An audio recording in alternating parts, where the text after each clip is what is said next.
Bienvenidos al curso virtual asincrónico Un acercamiento a los estudios sociales.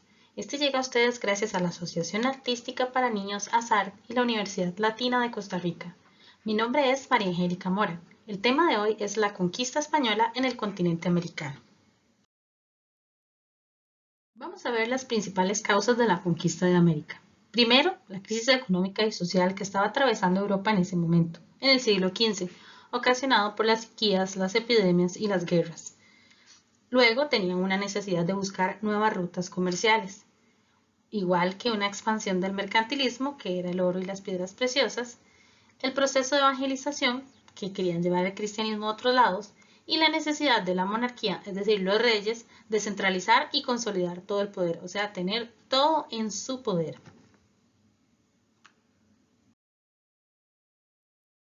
Bien, ya vimos cuáles fueron las causas. Ahora vamos a ver cuáles fueron los factores que permitieron la conquista de los europeos sobre los pueblos aborígenes. Uno, el uso de armas y la experiencia militar ante los indígenas. Los indígenas no conocían las armas de fuego ni las habían utilizado. Era completamente desconocido para ellos el tema también de los caballos y los perros entrenados. Entonces estaban en una gran desventaja. Un segundo factor fue el divide y vencerás. Los pueblos indígenas no estaban unificados y esta lucha que tenían entre pueblos fue un factor importante para que los europeos lograran pues ayudarles obteniendo a cambio el apoyo. Y otro fue el idioma español, que fue un puente para acercar a los españoles con los indígenas, gracias a intérpretes que pues facilitaban obtener la información necesaria.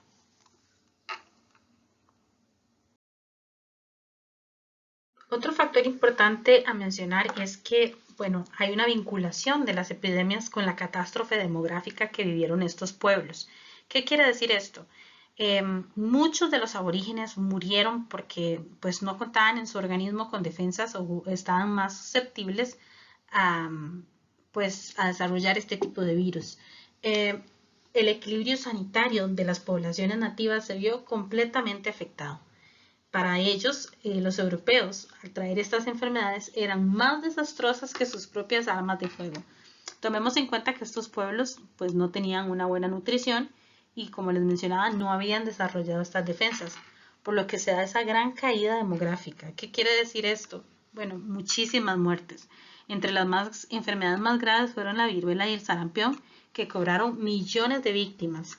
Pero hubo otras enfermedades como la lepra, la fiebre amarilla y la malaria.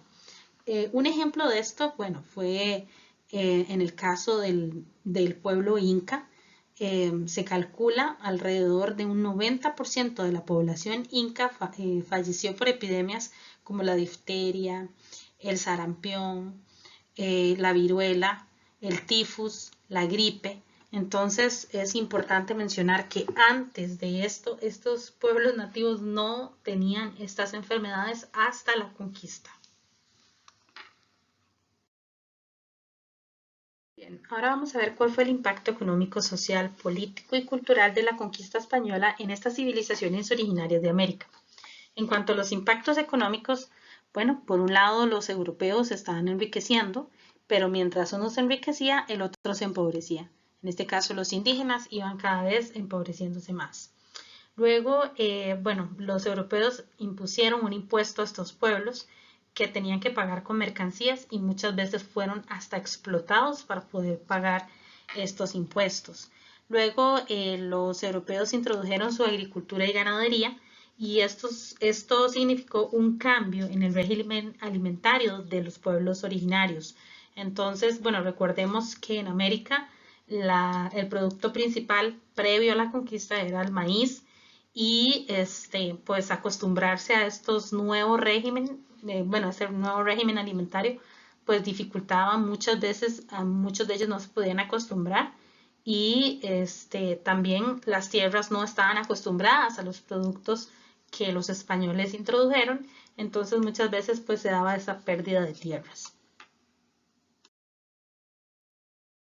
Ahora vamos a analizar las consecuencias sociales. Bueno, como lo mencioné antes, hubo una caída significativa en la demográfica en América, tanto por los asesinatos que se cometieron como por las enfermedades. Luego hubo una movilización de los indígenas, Los españoles intentaron agrupar a los indígenas en diferentes núcleos y esto pues les permitía a ellos tenerlos controlados, implementarles una nueva administración, les cobraban los impuestos y los evangelizaron. Entonces los movían de un lado a otro, cosa que ellos pues no estaban acostumbrados. La monogamia es otro aspecto importante. Antes los indígenas pues practicaban la poligamia. ¿Esto qué quiere decir? Podían tener varias parejas o, ¿verdad? No era como que cada uno tuviese una pareja, pero para los españoles, quienes ya pues tenían la religión cristiana o practicaban el cristianismo, esto era una práctica que no debía de ser, entonces también pues les cambiaron este aspecto. Luego, bueno, hay una sobreexplotación de la mano de obra. La mano de obra era requerida para servicios domésticos, personales, labores muy fuertes y, bueno, provocaron bastantes muertes. También esta explotación de la mano de obra indígena fue causante de abusos, maltratos, etcétera. Y también una diversidad de grupos étnicos, es decir, el mestizaje, que era pues el hijo de un europeo español y un indígena. Bueno, el impacto político podemos mencionar que se dio, bueno, a través de nuevas formas de la administración y política. Eh, los españoles vinieron a reorganizar completamente eh, el orden que tenían los pueblos nativos, implementando lo que ellos creían que era lo correcto. También, bueno, claramente ellos ocupaban los altos puestos o los puestos de poder y dejando de lado los intereses de los aborígenes.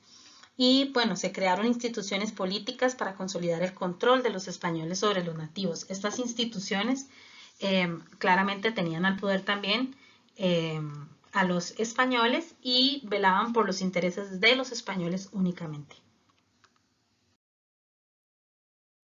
En los aspectos culturales podemos mencionar un adoctrinamiento católico y la cultura europea. Se trajo a América y se les impuso. Luego el establecimiento de la lengua española sobre los indígenas, ¿verdad? Cambiaron completamente su lenguaje, al igual que sus creencias, ¿verdad? Se construyeron iglesias y ciudades enteras y bueno, se trajeron todos los diseños arquitectónicos europeos y bueno, actividades laborales nuevas aparecen como la de constructores de casas, artesanos, constructores de iglesias.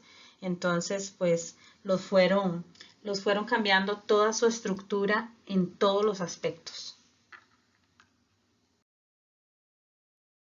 Con todo este nuevo orden político, cultural, social y económico que se dio, se impuso una jerarquía social y étnica muy particular y tenía siete escalones, como lo vemos acá en esta imagen. El número uno eran los peninsulares. Estos eran las personas nacidas en España. Estos ocupaban los puestos más altos de la jerarquía y gozaban todos los derechos políticos y civiles, como tener los puestos políticos más altos. El segundo escalón es el de los criollos. Estos eran los hijos de los españoles que nacieron en América. Era una clara discriminación, ya que no tenían los mismos derechos que los españoles nacidos en España, ¿verdad? Su principal trabajo pues era el comercial. El número 3 son los mestizos. Estos eran los hijos de españoles con indígenas. Los trabajos de este grupo de mestizos iba a ser principalmente como artesanos y agrícolas. Bueno, llegaron a convertirse en el mayor grupo étnico de la colonia. El 4 son los indígenas, que eran los pueblos originarios, ¿verdad? Los pueblos originarios de América, dedicados a la agricultura y a las actividades domésticas. Luego, los 5 eran los mulatos. Estos eran un producto de una mezcla entre españoles y negros. Los ambos eran los hijos de indígenas con negros o aborígenes y mulatos. Y el último era el de los negros, que estos eran pues esclavos traídos de África que trabajaban principalmente en minas o en plantaciones y eran los que más sufrían en este orden porque no tenían derechos de nada. Ahora vamos a ver la herencia que pues le deja la conquista española a Costa Rica en temas pues culturales. Bueno, realmente en la parte arquitectónica, pues vemos como en toda, bueno, creo que en toda Hispanoamérica, después de la conquista española se impuso esta arquitectura mediterránea del adobe. Los indígenas en Costa Rica pues conocían la arquitectura del barro y los españoles les mostraron a trabajar este tipo de material del adobe. Bueno, claramente el lenguaje, ¿verdad? El español, y tenemos otras herencias como las creencias religiosas, como el portal de Belén en Navidad, la celebración de Año Nuevo, la Semana Santa. Todas estas creencias religiosas que nosotros tenemos fueron traídas acá por los españoles. Tenemos las fiestas como los topes o las fiestas josefinas de fin de año, etcétera. Este tipo de fiestas, el teatro, la poesía, los juegos, diferentes comidas, la marimba, todas estas costumbres que nosotros tenemos fueron traídas a Costa Rica por los españoles. Y el material de apoyo o el video de apoyo de este tema es un resumen de toda la conquista española, de la llegada de Colón, sus viajes, todo lo que significó pues la llegada de los peninsulares a América. Los invito a verlos y nos vemos en el siguiente tema. Muchas gracias.